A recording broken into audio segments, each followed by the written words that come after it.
aqui não aí. Ô Dedé, por favor aí, traz presente pra essa criançada aqui que estão tudo querendo presente.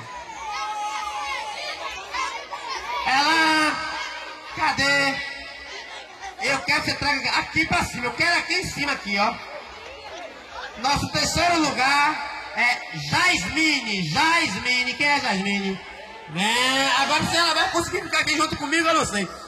Fica aqui, Jasmine, nós dois. Jasmine tomou um susto. É a feiura do palhaço. Fica aí com ela aí. Daqui a pouco ela acostuma comigo. Eu tirei uma foto com você, velho. Porque tá de longe, ela só gosta de mim de pé. Tirei ela daí. Cadê, gente? As palmas de Jasmine, por favor. As palmas de Jasmine. Coisa mais linda aí, Jasmine.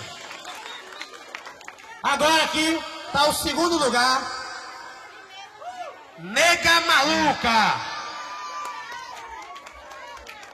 Sobe aí, Dandara. Sobe aí. Fica aí em cima aí. Sobe pra dançar o caruchu, caruchá daqui a pouco aí. Isso aí.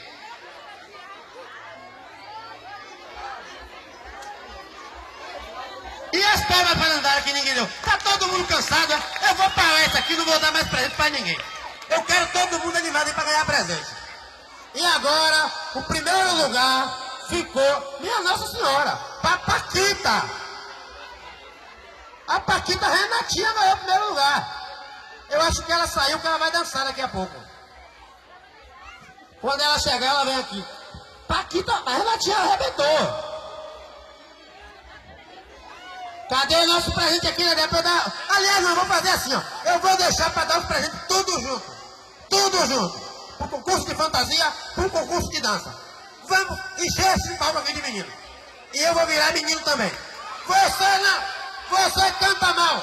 Não é pra subir. Quem mandou subir? Eu não mandei ninguém subir. Todo mundo lá embaixo. Desce daí. Não. Seu Ruba, por favor, seu Ruba. Mais uma vez aqui seu apoio. Coloca todo mundo pra baixo aí, por favor. Mulher Maravilha. Todo mundo aqui é Maravilha. Vamos atrás dele.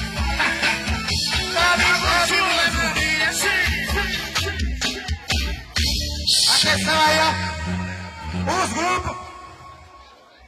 Os grupos que vão participar aí do concurso de dança, por favor, se aproximar aqui do nosso palco, por favor.